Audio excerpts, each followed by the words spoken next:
반갑습니다. 붓다의 복과 지혜입니다. 저희는 너희들은 의미 있는 모임을 가져라라는 주제로 오늘 모여 함께 합니다. 부처님의 가르침에 따르면 의미 있는 모임은 우리의 삶에 큰 변화를 가져다 줍니다.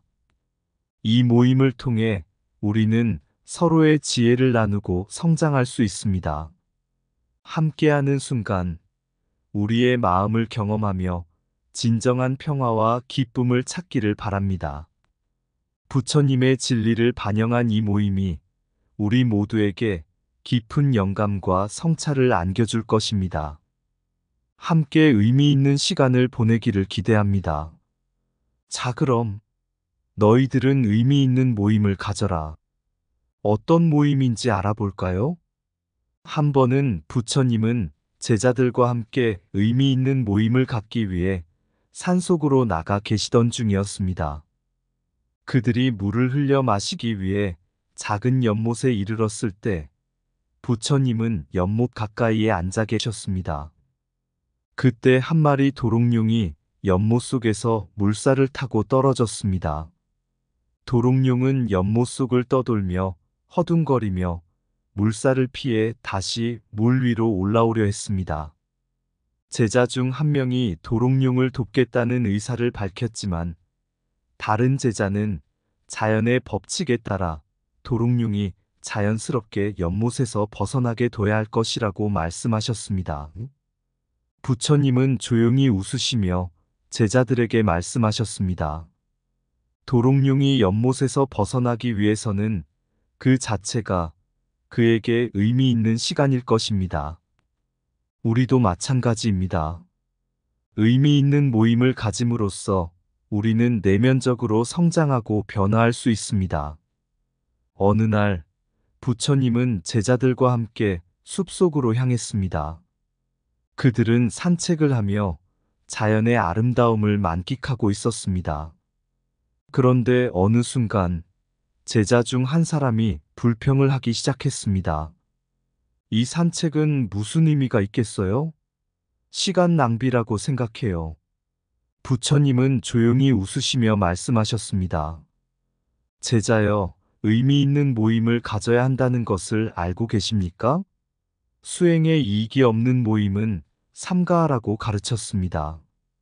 모임은 우리의 마음을 정화하고 성장할 수 있는 기회입니다. 그리고 부처님은 이어서 말씀하셨습니다. 우리가 외적 내적의 공을 통해 선정의 단계를 거쳐야 합니다.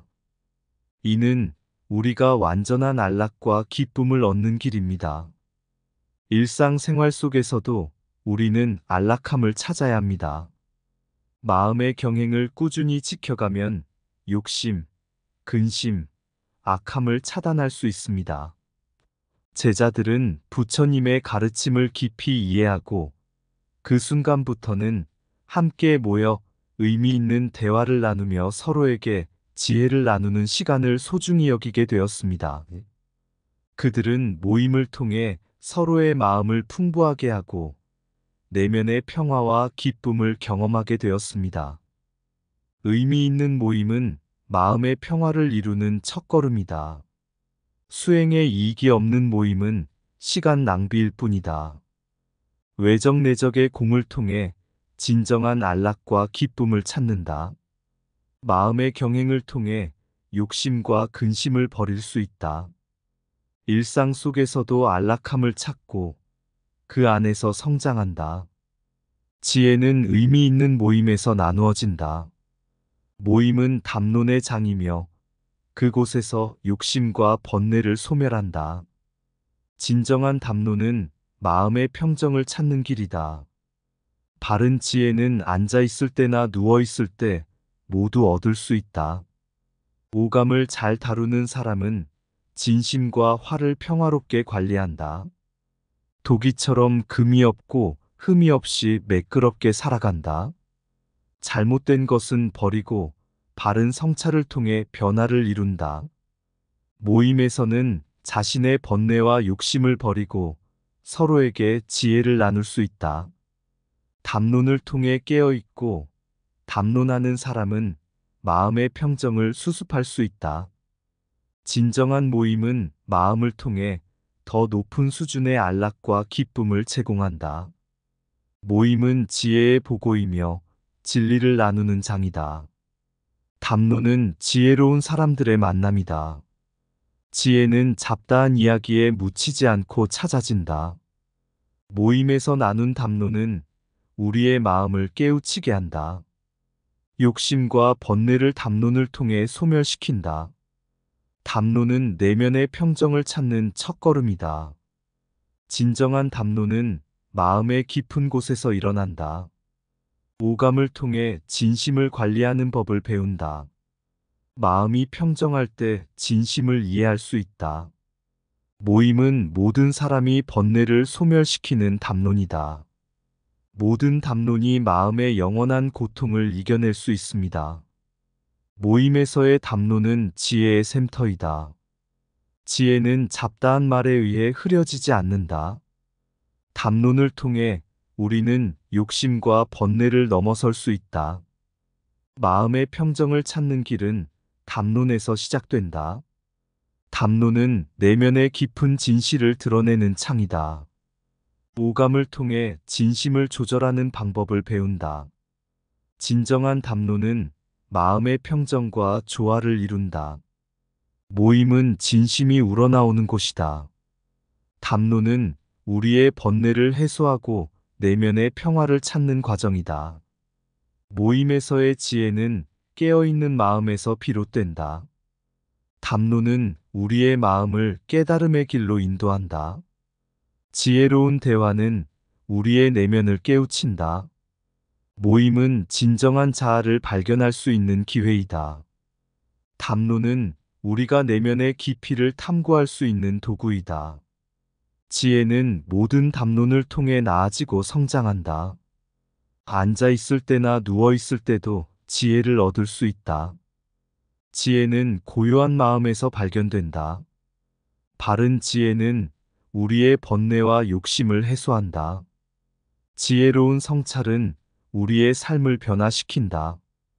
바른 지혜는 내면의 평화를 찾는 첫걸음이다.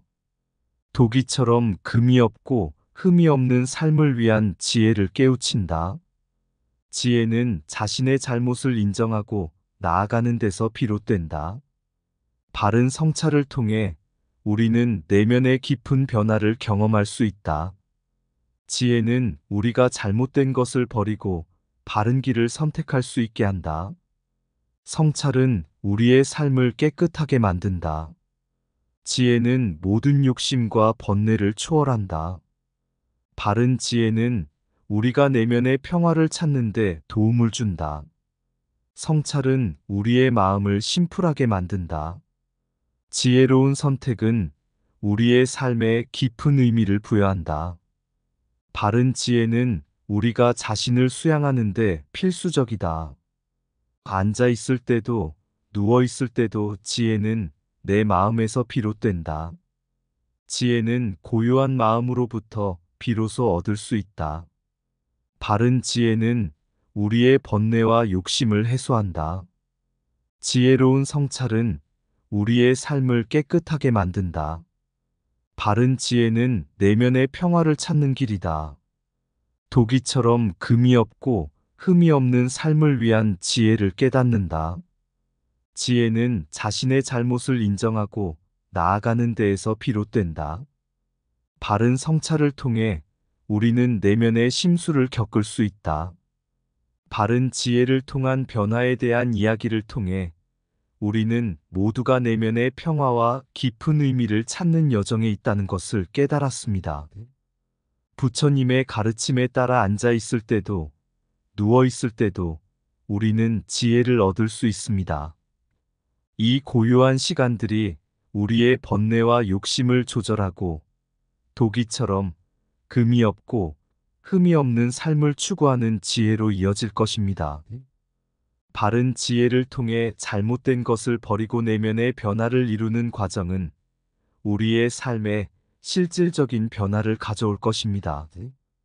이 모든 것은 담론과 성찰을 통해 이루어질 수 있습니다.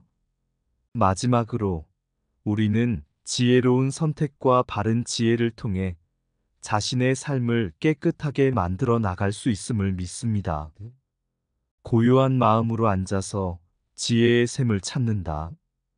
번뇌와 욕심은 잠재우고 내면의 평화를 깨닫는다. 누워서도 앉아 있어도 바른 지혜는 얻을 수 있어. 도기처럼 금이 없고 흠이 없는 삶을 향해 잘못된 것을 버리고 바른 성찰을 통해 우리는 변화를 이끌어간다. 담론과 성찰의 길이야. 지혜의 빛이 우리를 비추고 고요한 마음의 평화를 안겨준다. 바른 지혜를 따라 삶을 깨끗하게 살아간다. 이상 붓다의 복과 지혜였습니다. 오늘도 복지 구족한 날 되세요. 구독과 좋아요는 붓다의 복과 지혜를 밝히는 큰 자비의 등불이 됩니다.